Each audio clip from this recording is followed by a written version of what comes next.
नमस्कार, आप देख रहे हैं एसआर मध्य प्रदेश, हमारा खास कार्यक्रम एसआर रूबरू। आज हम आपको ऐसी शख्सियत से मिलाना जाएंगे जो इंदौर ही नहीं देश में जाने जाते हैं। श्री भैयू जी महाराज आज हमारे साथ में। सर, आपका एसआर मध्य प्रदेश में बहुत बहुत स्वागत है। जी, आप सबको मेरा प्रणाम, वंदन, और एसआर चैनल के समस्त मेरे बांधव बहनें, मातृशक्ति और पितृशक्तियों को नववर्ष की शुभकामनाएं। सर, आपकी बात करें, आपकी शालीनता की बात करें, आपकी नम्रता की बात करें तो ऐसे कई महाराज हमने देखे हैं। आप अभी पिछले 2 सालों से निजी ज़िंदगी से हटकर जो है किसी सामाजिक न्याय में नहीं अभी आ रहे थे, तो आप इस समय कहाँ पर रहे और क्यों लोगों से आपने आपके जो भक्त हैं उनसे भी नहीं मिले आप? अगर आप देखें तो एक कोड है इंग्लिश में, out of sight is out of mind. जी। तो 2 वर्ष विगत जो मैं था जी। वो मैं एक आउट ऑफ साइट और आउट ऑफ माइंड की थ्योरी पे स्टडी कर रहा था, पहली बात। जी। और मैं जिनके माइंड में हूँ उनके मैं माइंड से निकल सकूँ। जी। पर जिनके हार्ट में हूँ, जी, या फिर जो मेरे को हृदय से प्रेम करते हैं, या जी, जो देश मेरे विचारधारा से जुड़ना चाहते हैं, जी, तो निश्चित तौर पर वो रुकेंगे, ये मेरा विश्वास था। जी, और जब वो रुकेंगे जी, तो फिर एक सशक्त संगठन हम नए तरीके से तैयार कर सकते हैं, पहला कारण। जी, दूसरा कारण ये है कि हम धार्मिकता, मानवता, समाज, ये बातें तो करते रहते हैं, जी, परंतु अगर आप देखें कि जहाँ धर्म की बात आती है तो हम करोड़ों रुपए खर्च कर लेते हैं, जी, पर वो धर्म होता किसके लिए? समाज के लिए। जी, पर जब समाज की बात आती है तो आज भी एक तरफ हम माँ को शक्ति के रूप में देखते हैं, माँ को आराध्य के रूप में देखते हैं, जी, उत्पत्ति से मुक्ति तक के जो स्रोत है उसको माँ को हम मानते हैं। जी, पर दूसरी तरफ अगर आप देखेंगे तो माँ को आज भी डायन बनाकर मारा जा रहा है, जी, कहीं देवदासी बनाई जा रही है। जी, एक राजा राम मोहन राय अपनी इच्छा शक्ति से सती प्रथा बंद कर देता है, परंतु अगर आप देखें तो अनादिकाल से आज तक मगध राज्य के इतिहास से भी अगर आप उठाकर देखते हैं जी, तो भी आज तक जो है आज हमारी माता बहनों के ऊपर जो स्थितियां हैं जी, वो दूर हो, है ना, वो बहुत ही विकट परिस्थितियां चल रही है। जी, कहीं अगर युद्ध हुआ तो सबसे पहले स्त्रियां या मातृशक्तियां उसकी बलि चढ़ती हैं। आप ISIS का उदाहरण देख लीजिए, जी, वहाँ किस तरीके से पाश्विकता या फिर किस तरीके से मातृत्व शक्ति का हैवानियत का खेल खेला गया। जी, जो यजदी बहनें थी उनके साथ में, या अन्य रूप से, तो अगर आप देखें कि कहीं पर भी जो टारगेटिंग ऑब्जेक्ट है वो सबसे पहले माता बहनें रहती हैं। जी, आप अगर गौर करके देखेंगे तो पिछले दिनों में समाज में विकृति बढ़ी। जी, जुवेनाइल एक्ट का 18 साल से 16 साल आप निर्भया कांड के बाद में लाना चाहते हैं। जी, अब 16 साल की उम्र में लेकर आ गए, अब 13 साल की उम्र में अपराध हो रहे हैं। जी, तो क्या एक दिन तो ऐसा आ जाएगा कि सूरज पूजा के दूसरे दिन ही जुवेनाइल एक्ट लगाना पड़ेगा? जी, है ना, हम गुफा मानव थे पर हमारे शरीर पर वस्त्र नहीं थे, जी, पर आंखों में वासना नहीं थी। पर आज हम संपूर्ण वस्त्र पहनते हैं परंतु आंखों में वासना के सिवा कुछ नहीं है। जी, तो ऐसे असंख्य प्रश्न हैं, जैसे अनाथों के डोमिसाइल का प्रश्न था। जी, फिर जब हम बात करते हैं कि ट्रस्ट में भी, तो धार्मिक ट्रस्टों में 50% जो है हिस्सा इस देश की आबादी को, जिसको कि आप माता के रूप में जानते हो, जी, माताओं के मंदिर में 50% हिस्सा जो है क्या महिलाओं की भागीदारी का है क्या ट्रस्टियों में?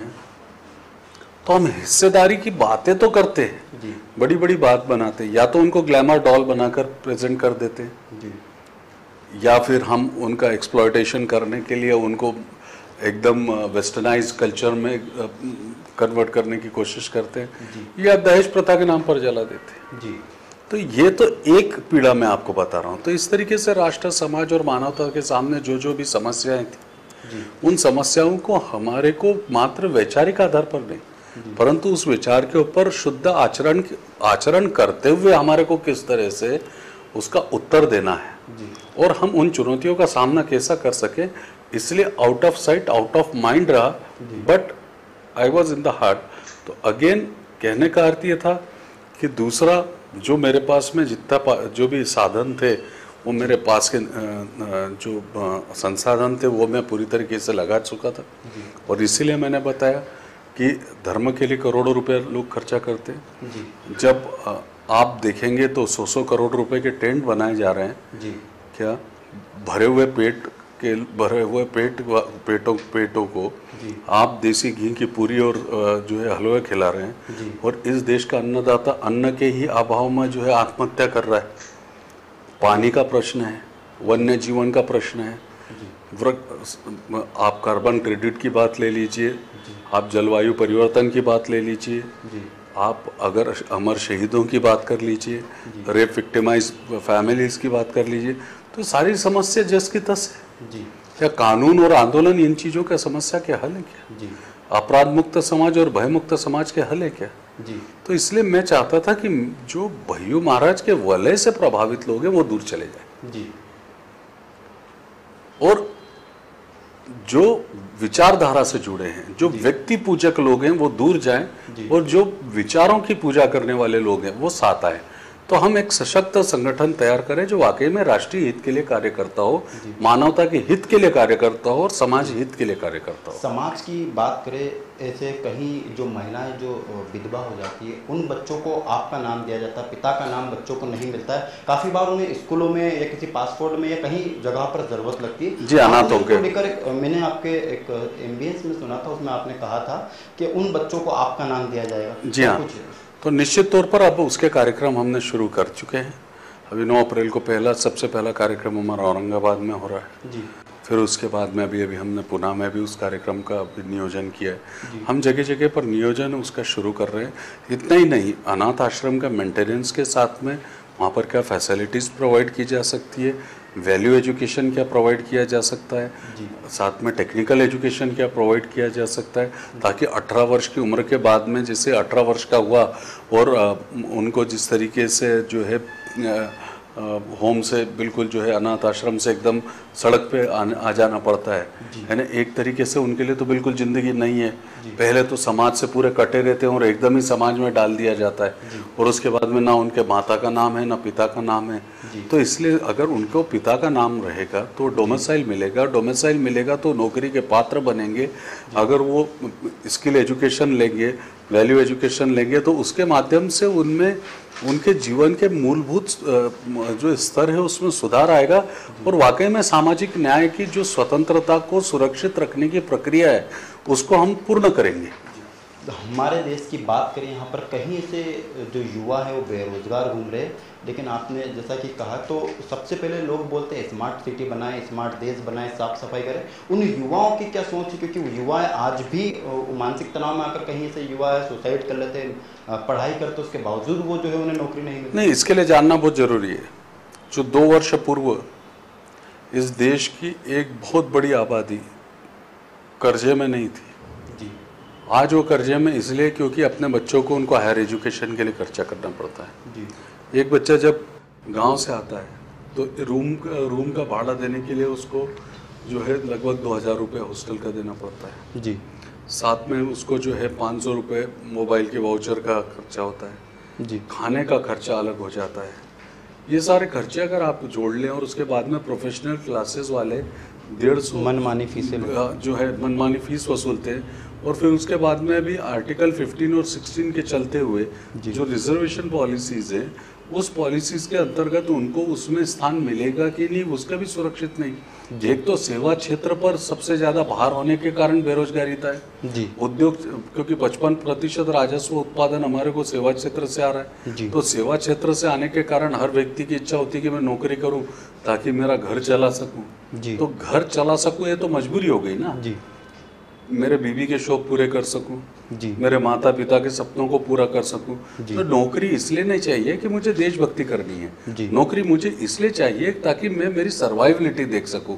और जहाँ सर्वाइवलिटी अर्थात मजबूरी आ जाती है तो देशभक्ति क्या वो भ्रष्टाचार में परिवर्तित होती है और जब यही संकल्प बन जाती है तो राष्ट्रधर्म में परिवर्तित होती है। 28% राजस्व उत्पादन हमारे को मात्र हम उद्योगों से ले रहे हैं है। तो स्मार्ट सिटी हो या फिर स्मार्ट कल्चर को भी अगर आप डेवलप करना चाहते हैं तो आप उद्योगों से तो मात्र 28% ही ले रहे हैं, तो वहाँ पर भी युवाओं का कितना संख्या है जी। जिस देश की आबादी 50% से भी अधिक युवा हो जी और 42% से भी अधिक ज़्यादा आबादी जो है 25 वर्ष तक की उम्र की हो, तो उस आबादी के लिए क्या उद्योगों को बढ़ावा नहीं मिलना चाहिए जी। और वो उद्योग कैसे होना चाहिए, जैसे कनाडा, ऑस्ट्रेलिया या फिर अमेरिका की जो अन्न है, अन्न उत्पादन करने वाले प्रमुख 3 देशों में से हम आते हैं, मात्र 3.5% उद्योग है जी अन्न पे प्रक्रिया करने वाले, उसमें भी 2.5% जो है बीमार पड़े हुए हैं जी। अब मेरे को आप बताइए कि गन्ना मिल बीमार पड़ी हुई है तो, और है कौन से सीजनल है जी, बाकी समय पर यूथ क्या करेगा जी, बाकी समय पर यूथ क्या करेगा। तो अगर अपन इस पर अगर चर्चा करने बैठेंगे तो बहुत बड़ा लंबा समय है, पर अगर अपन हर घर पातंजलि, ये अगर ग्रामीण क्षेत्र में अगर योजना अपन चालू करें कि हर घर पातंजलि का मेरा अर्थ ये है कि जो प्रोड्यूसर है वो फार्मर रहे जी, और जो प्रोसेसर है उनको छोटी छोटी सी उनकी वाइफ को दाल मिल दी जाए जी। और ऐसा है कि हम क्या करते हैं कि हमने 1500 गाँव में पूरा जमीन सुधार का काम किया है, और वो 1500 गांव में जमीन सुधार करने के साथ में हमने अभी लगभग 500 गांव में और जमीन सुधार का काम कर रहे हैं जी। लगभग 2000 गांव हो रहे हैं जी। हमने 36 लाख जैविक मित्र बनाए जी, ताकि जैविक मित्र इसलिए बनाए ताकि अगर क्रॉप प्रोडक्शन फेलियर होता है तो ऑर्गेनिक या फिर जैविक जो उत्पादन है उसके चलते हुए क्रॉप कॉस्टिंग बराबरी पर आ जाए, यानी क्योंकि मूल्य अधिक मिल जाता है, शुद्ध ये मिलता है। तो हम किसानों की सभाएं लेते हैं जी, ग्राम कृषि सभा लेते हैं, और हम किसानों को पैटर्नाइज बताते हैं कि आप 250 किसान ही जो है ये किस्म का गेहूँ बोएंगे, ताकि अधिक उत्पादन नहीं होता, इतने किसान अलसी बोएंगे, उसके लिए उनकी ज़मीन का पूरा टेस्ट किया जाता है जी। उनके जल संधारण का हम पूरा के पूरा जो है नियोजन देखते हैं, ड्रिप इरिगेशन के नियोजन देखते हैं जी। उनको जो है रासायनिक खतों से दूर पूरे जैविक तरीके के खादों का उपयोग कैसे करते आता है वो देखते हैं जी। उसके साथ में हम स्मार्ट जो है विलेजेस से ज़्यादा अपने को जो है फैसिलिटी वाले विलेजेस बनाना चाहिए, इंफ्रा विलेजेस बनाना चाहिए। आप देखो शहरों के मास्टर प्लान्स तैयार है, परंतु यहाँ पर गाँव के मास्टर प्लान तैयार नहीं है। बच्चों को खेलने के लिए कोई ग्राउंड नहीं है जी। अगर स्कूल देखना है तो 4-4 किलोमीटर तक छोटी छोटी बच्चियों को और बेटियों को, तो इसलिए आज देखिए आप माइनर्स पे गैंग रेप की संख्या बढ़ती जा रही है।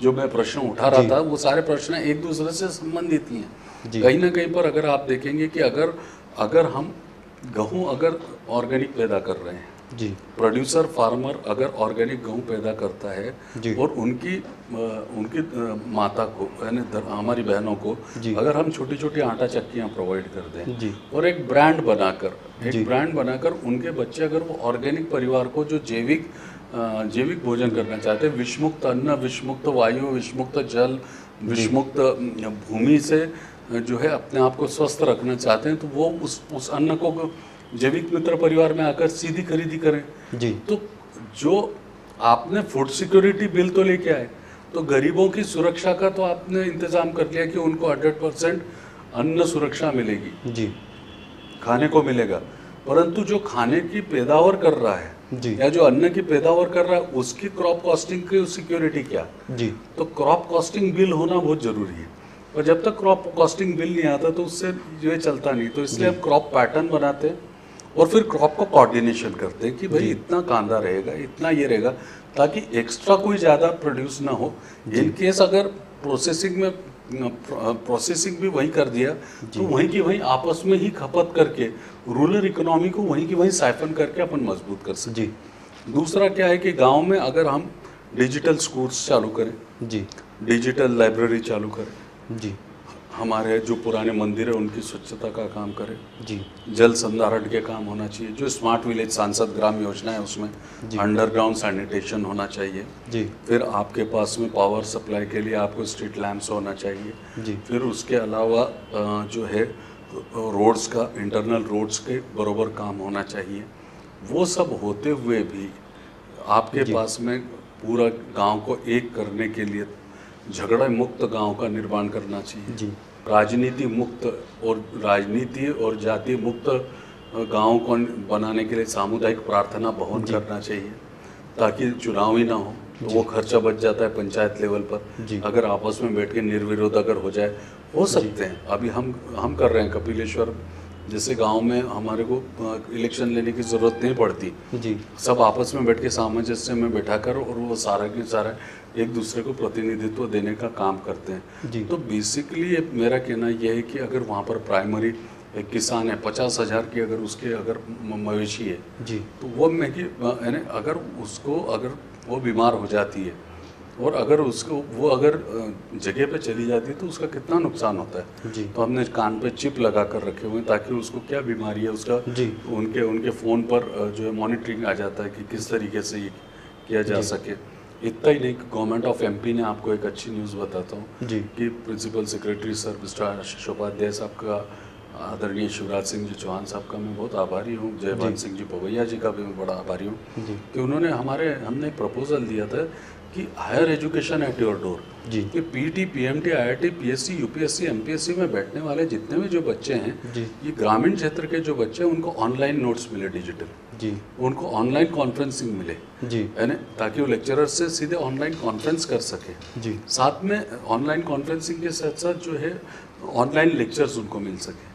तो हमारा प्रोग्राम ये है कि भाई प्राथमिक आरोग्य केंद्र हो, प्राथमिक ये हो जी, तो आज उन्होंने वो सब चीज़ें स्वीकारी और आज कम से कम 250 सेंटर अपने को मंजूर करके दिए हुए हैं जी। वो गवर्नमेंट ऑफ एमपी की तरफ से, क्योंकि भैयू महाराज नहीं चाहता कि भैयू महाराज अकेला बढ़ ये पूरी समस्याओं का अंत नहीं कर सकता जी। मैं और आप मिलकर 1700 तालाब बनाकर हम दुनिया की प्यास नहीं बुझा सकते, पर हम एक मॉडल तैयार कर सकते हैं, मॉड्यूल्स तैयार कर सकते हैं जो आने वाले देश के युवाओं के लिए प्रेरणा हो कि भाई एक सामान्य किसान परिवार से भी आकर व्यक्ति चमत्कार ना दिखाते हुए, आडंबर ना करते हुए, कॉमन मैन अप्रोच रखते हुए कैसे रिफॉर्म्स कर सकता है जी। तो अपन हल नहीं ढूंढते जी, हम समस्याओं के ऊपर जो है आरोप प्रत्यारोप और षड्यंत्र का काम करते हैं जी। और षड्यंत्र के साथ में हम एक दूसरे को बदनाम करने के साथ किसी व्यक्ति को नीचा दिखाना या फिर किसी व्यक्ति को काम में रुकावट कैसे है इसका कार्य करते हैं। तो कंस्ट्रक्टिव सोच होना चाहिए, पॉजिटिव अप्रोच होना चाहिए। हमारी दृष्टि युवाओं के लिए ये बदलना चाहिए कि आज हम जो भोग रहे हैं वो आने वाली पीढ़ी ना भोगे, वर्तमान पीढ़ी ना भोगे, उसके लिए काम करना चाहिए। उसके लिए छोड़कर हम उन बातों में उलझे हुए हैं कि जिनकी आज सार्थकता नहीं है जी। सर, आपकी बात करें, आप राजनीति में काफ़ी एक महत्वपूर्ण गुरु माने जाते हैं। इसे कहीं बड़े से लगाकर छोटे नेताओं भी आपसे सलाह लेते हैं, क्या कुछ उसके पीछे राज है? ये राज है जो मैंने आपको बताया, यही सलाहें देता हूँ जी। आज आपने मेरे को कैमरे के सामने बोलने का मौका दिया जी, वो अकेले में बात करते हैं जी। क्या लगता है अभी भी जो चुनाव हुए उसमें भी आपकी एक महत्वपूर्ण भूमिका देखी गई है, जो आपने सलाह दी है, तो क्या उसके पीछे जीतने का राज हो सकता है? देखिए, जीतना हारना तो ये सब लोकतंत्र में है जी, और लोकतंत्र का हिस्सा है और लोक भावना है जी। परंतु हमारी अप्रोच कैसी होना चाहिए ये तो हम डिसाइड कर सकते हैं जी। उस अप्रोच से सामने वाले को अपील कैसा हो जी, हमारा संदेश प्रॉपर कैसा जाए जी, और वो संदेश जाने के साथ में हम क्या चाहते हैं, हमारे इंटेंशंस क्या हैं जी, हमारे कमिटमेंट क्या है जी, हम कितने ट्रांसपेरेंट है जी, और तीसरी बात हमारा कम्युनिकेशन जो है कॉमन मैन अप्रोच है कि नहीं कम्युनिकेशन का जी। इस चीज़ का ख्याल रखकर अगर सिस्टम को डेवलप किया जाए तो किसी भी व्यक्ति के प्रति आकर्षण होना स्वाभाविक। एक बार आपके ऊपर हमला भी किया गया था, क्या कुछ कारण था सर? वो तो उसका आपको प्रत्यक्ष आपको यहाँ पर उदाहरण दिखेगा जी। तो वो हमारे देवदासी बहनों को हम छुड़ा कर ला रहे थे जी। वो छुड़ा कर लाने के बाद में जो है 2300 देवदासी बहनें जो अभी हमने उस्मानाबाद के मोटा ओरडी पर रखी है जी।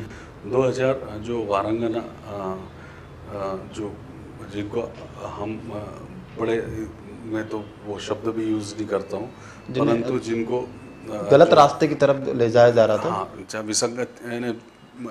विसंगतियों में धकेल दिया जाता है मजबूरन परिस्थितिवश, तो उनको उस टाइम पर ऐसे परिस्थिति में उनके लगभग 2000 बच्चियाँ थी, तो वो अभी भी हमारे पास मोटा ओरडी में वो सब रेस्क्यू करके मैं मेरी बिटिया को मिलने के लिए मैं पुणे गया था। जब मैं रास्ते में लौट रहा था तब शायद किसी को अच्छा नहीं लगा होगा, तो इसलिए उसने अटैक किया था। हमने कहीं ऐसे साधु संतों को देखा है जो धरना प्रदर्शन करते हैं, सड़कों पर आते हैं, सरकार को डराते, उसके बाद सरकार उनकी मांगे पूरी करती है, वो जो बोलते हैं वो उनको मिलता है। भाई अगर बोलना है तो परमात्मा से बोलो, वो सरकार से बोल देगा तो हो जाता है काम। जी। अगर एक बार आपने परमात्मा देखा है तो आपको सब तरफ का ज्ञान होना चाहिए। जी। फिर उसमें मात्र मेरे को ये समझ में नहीं आता कि हमारा भगवान सिर्फ हिंदू दर्शन का ही ज्ञान क्यों देता है। जी। अल्लाह सिर्फ इस्लाम का ही ज्ञान क्यों देता है। जी। गॉड केवल क्रिश्चियनिटी का ही ज्ञान क्यों देता है। जी। मेरा ये कहना है कि एक तरफ हम बोलते हैं कि सब एक है। जी।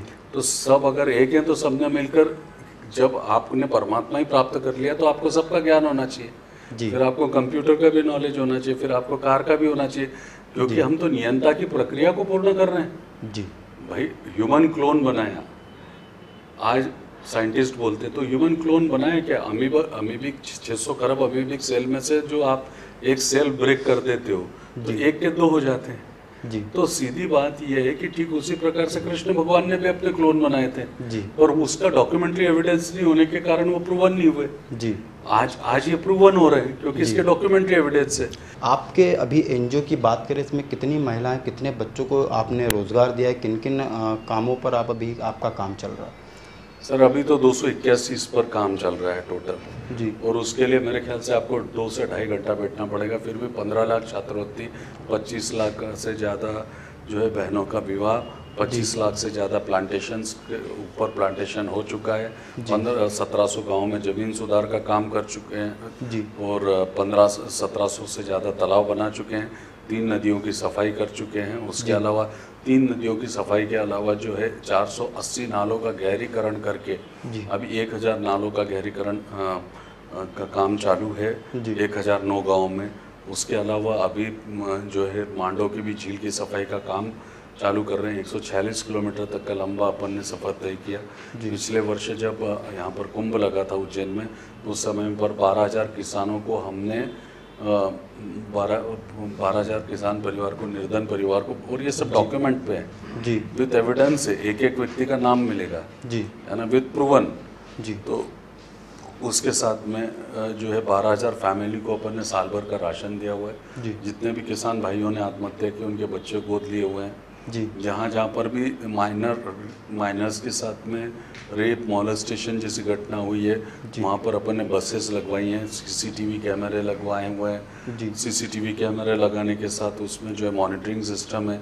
विज्ञान रथ तैयार किया है ताकि प्रयोगशाला जो है 12वीं तक तो विज्ञान सिखाया जाता है परंतु वहाँ पर प्रयोगशाला ही नहीं रहती है। तो फिर प्रयोगशाला को हमने ऑन व्हील्स लेके आए, संस्कार रथ ऑन व्हील्स लेके आए हैं। उसके अलावा फिर स्पोर्ट्स एकेडमी ऑन व्हील्स, ताकि गांव से हम अच्छे स्पोर्ट्समैन को उठा सके। 1000 पारधी समाज के बच्चे हैं, 2300 देवदासी बहनें हैं, 2000 हमारे पास में छोटी छोटी हमारी बहनें हैं जिनको हम आइडेंटिफाइड नहीं कर सकते। 1700 जो आपदाग्रस्त बच्चे हैं जो कि आप मैंने वैसे ऑफिशियल इसको बोल नहीं सकते पर फिर भी जो है आप उसको आप एच और आखिरी में वी देख लीजिए, बीच का बाकी का आपको क्या लगाना है वो देख लीजिए, वो हैं।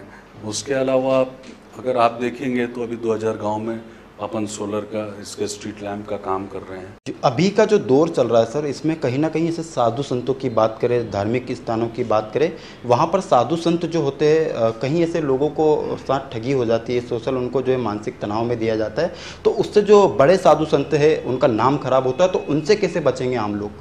नहीं, सबसे पहली बात तो अंधविश्वास छोड़ना होगा। दूसरी बात आडम्बरों से दूर रहना होगा। तीसरी बात व्यक्ति पूजा से दूर जाना होगा जी। चौथी बात यह है कि चमत्कार जैसी शक्ति होती नहीं है जी। चमत्कार, इंसान अपने आप में एक चमत्कार है जी। जो वो श्रेष्ठ कर्म कर जाता है कि उससे बड़ा कोई चमत्कार नहीं होता। ये हमारी गीता दर्शन बोलती है जी। कि गीता में अगर आप देखोगे तो कृष्ण सूक्ष्म से लेकर विराट स्वरूप तक दिखाई देते हैं। तो विराट स्वरूप का अर्थ ये है कि संपूर्ण कर्म, यानी तीनों प्रकार के कर्मों के सिद्धांतों के आधार पर चलने वाली जी। अगर हमारी फिलॉसफी में अगर हम चमत्कारिक कि कोई हमारा भविष्य बदल दे और कोई तंत्र मंत्र क्रिया से अगर ऐसा करता है तो फिर आप सबसे पहले तंत्र मंत्र क्रिया करवा कर मैं हाफिज सईद जैसे लोगों को क्यों ना खत्म करूं जी, या बगदादी जैसे लोगों से क्यों ना खत्म करूं जी। परंतु हम लोग समझते नहीं जी। क्या यानी एक तरफ प्लास्टिक का बैच देने वाले लोग जी, जो बोलते हैं कि ये तुम्हारा सुरक्षा कवच है, और खुद सिक्योरिटी में घूमते तो भी लोगों को समझ में नहीं आता कि जो हम खुद की सुरक्षा नहीं कर पा रहा वो हमारी क्या सुरक्षा करेगा। जी। तो सबसे बड़ी बात तो ये तो भ्रम, आडंबर, कुरीतियाँ, अंधविश्वास, रूढ़ी परंपराएं, जी। ढोंग, जी। ये सब चीज़ें जब तक बंद नहीं होते, ये क्या है जी। सारे इवेंट के धंधे हैं आजकल। जी, ब्रांडिंग की जाती है और इमेज बिल्डिंग के माध्यम से समाज को पहले अशिक्षित रख के एक्सप्लॉइट किया गया, जी। और आजकल जो है आकर्षण के वलय में बांधकर एक्सप्लॉइट किया जाता है। जी। कुल मिलाकर मेरा ये कहना है कि प्रत्येक क्षेत्र में समाज का एक्सप्लॉइटेशन रुका नहीं है, जी। और वो एक्सप्लॉइटेशन इसलिए नहीं रुकता है क्योंकि समाज जागृत नहीं होता। जी। विकास के कार्य किए जाने के बाद में भी जागृति नहीं आने के कारण आज भी अंधविश्वास, ढोंग ढकोसले, आडंबर जैसे चीज़ें जो है हमारे समाज में व्याप्त है, और उसी के चलते हुए ये परिस्थितियाँ निर्माण हुई है। आप हमारे दर्शकों को हमारे चैनल के माध्यम से क्या मैसेज देना चाहेंगे, कैसे अवेयरनेस लोगों में लानी होगी? नहीं, मैं तो बहुत सीधा कहना चाहता हूँ मध्य प्रदेश, छत्तीसगढ़ के समस्त भाइयों से, आप युवाओं के माध्यम से आप तक पहुँचने का मेरे को सौभाग्य प्राप्त किया, उसका इसलिए मैं सबसे पहले एसआर और आप सब हमारी युवा शक्तियों का मैं धन्यवाद देना चाहता हूँ, पहली बात। और दूसरी बात यह है कि इस देश का युवा हो जी, या फिर जो हमारे आने वाली पीढ़ी हो, आज सबसे ज़्यादा आवश्यकता है राष्ट्र, समाज और मानवता के सामने की चुनौतियों को समझना जी। और सामाजिक चुनौतियों को समझना, क्योंकि आज सबसे बड़ा मुद्दा जो है सामाजिक स्वतंत्रता को सुरक्षित कैसे रखा जाए। जी, क्योंकि जातिवाद के आधार पर जिस तरीके से आरक्षण की मांगें उठ रही है, जिस तरीके से जातिवाद के आधार पर राजनीति बढ़ती जा रही है, जी। जिस तरीके से विकास का आप नाम हो रहा है, परंतु जातिवाद से आज भी हम मुक्त नहीं हैं। जी, लोग बोले कि उत्तर प्रदेश में ऐसा नहीं हुआ, परंतु ऐसी बात नहीं है।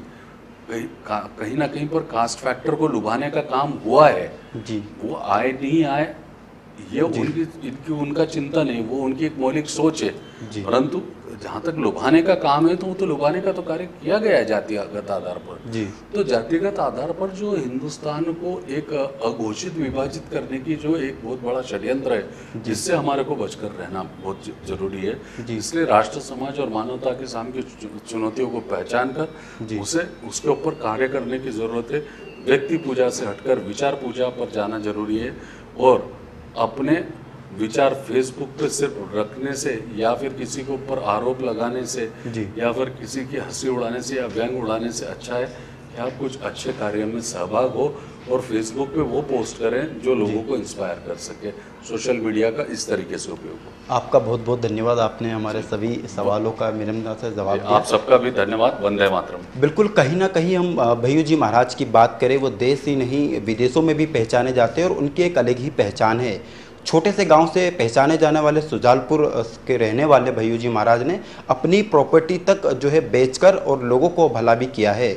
इसीलिए वो राजनीति दल में हो या आम लोगों में हो या हमारे किसी प्रकार के जो भाई बहन हैं उनमें सब में पहचाने जाते हैं, और उनकी टीम मध्य प्रदेश ही नहीं देश भर में काम भी कर रही है। इसीलिए जो है भैय्यू जी महाराज का साफ साफ से ये भी ज़रूर कहना है कि जातिवाद पर नहीं जाए। अगर आदमी की सच्चाई है, सच्चा दिल है, तो वो ईमानदारी से उसका वोटिंग करे और ईमानदारी से पार्टी को भी चुने। फिलहाल हमारे खास कार्यक्रम में इतना ही। आप देखते रहिए एसआर मध्य प्रदेश। नमस्कार।